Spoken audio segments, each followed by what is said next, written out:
Saudi আরব ও Dubai যাচ্ছে air ইন্ডিয়ার 3টি বিমান। পশ্চিম এশিয়ায় আটকা পড়া ভারতীয়দের ফেরাতে বিমান। সন্ধে মুম্বাই থেকে সৌদি আরবের উদ্দেশ্যে রওনা একটি বিমানে। আজই রাতে দিল্লি থেকে দুবাই যাবে দ্বিতীয় বিমানটি। তৃতীয় বিমান বুধবার ভোরে মুম্বাই থেকে দুবাইয়ের উদ্দেশ্যে রওনা দেবে। দুবাই থেকে 149 জন ভারতীয়কে নিয়ে দিল্লিতে পৌঁছাবে একটি বিমান। সৌদি আরব ও দুবাই যাচ্ছে এয়ার ইন্ডিয়ার 3টি বিমান। পশ্চিম এশিয়ায় আটকে পড়া ভারতীয়দের ফেরাতে বিমান। সন্ধে মুম্বাই থেকে সৌদি আরবের উদ্দেশ্যে রওনা একটি বিমানে।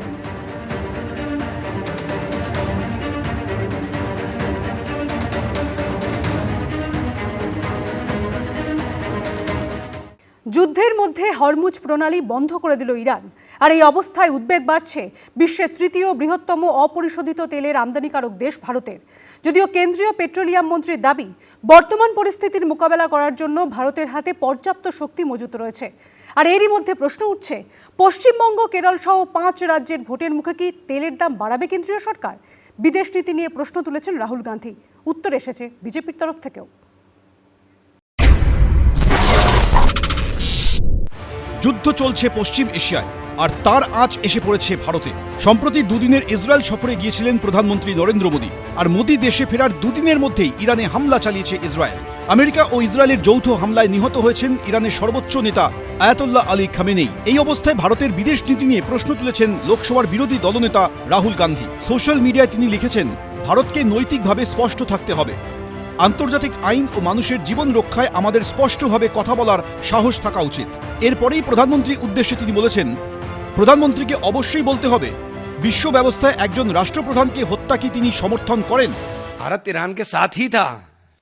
भारत की विदेश नीति ईरान के सपोर्ट में ही है, शुरू से ही है, कोई नया नहीं है। और ये खामियाजा हमें भुगतना पड़ेगा, देश को भुगतना पड़ेगा। दिखाई दे रहे हैं हालात हमें। বৈদেশিক নীতি কি হওয়া উচিত, দেশের আভ্যন্তরীণ নীতি কি হওয়া উচিত, অতএব কখন কি নীতি নিতে হবে মোদিজির ওপর ছেড়ে দিলেই ভালো করবে। এর মধ্যে বেশি নাক গলানোর কংগ্রেসের কোনো দরকার নেই। এরই মাঝে হরমুজ প্রণালী বন্ধ করে দিয়েছে ইরান। চীন ও রাশিয়াকে ছাড় দেওয়া হলেও ভারতের তেলবাহী জাহাজগুলিকে কোনো ছাড় দেয়নি ইরান।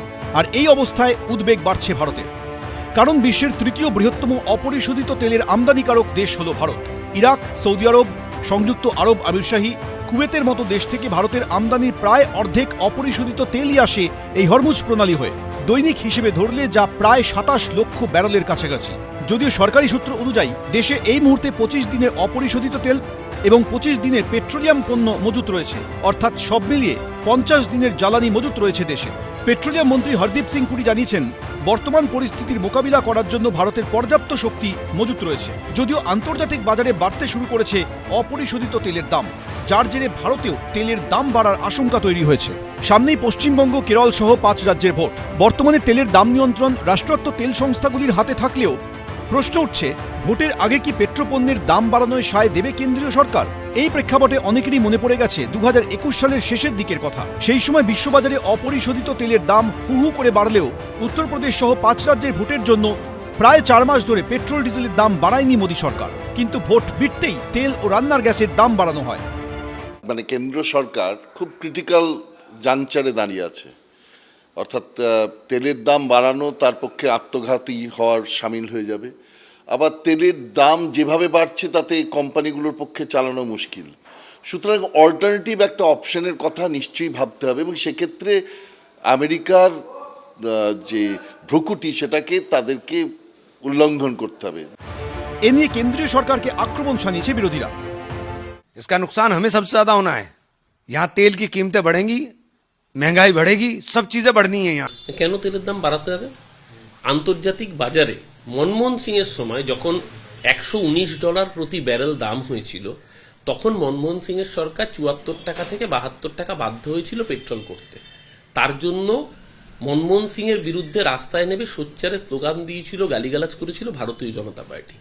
আর 2012 সালে যে $119 ছিল, আজ থেকে 4 মাস আগেও সেই পেট্রোলের ক্রুড অয়েলের দাম ছিল $55 প্রতি ব্যারেল। অর্থাৎ 2012 থেকেও অর্ধেক দামে পেট্রোল কিনেছে। তখন কি দেশের মানুষ কোনো রিলিফ পেয়েছিল? 1 পয়সাও রিলিফ পেয়েছিল? পাইনি। উত্তর দিয়েছে বিজেপিও। তেলের দাম কোনো রাষ্ট্রের ওপর নির্ভর করে না।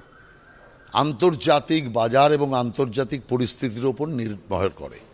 সেই কারণে আন্তর্জাতিক বাজারে তেলের দাম বাড়লে কোনো একটি দেশের পক্ষে তেলের দাম কমিয়ে রাখা সম্ভব নয়। কিন্তু কি পরিস্থিতি হবে সেটা পরবর্তীকালে বোঝা যাবে। 50 দিনের তেল আমাদের কাছে আছে।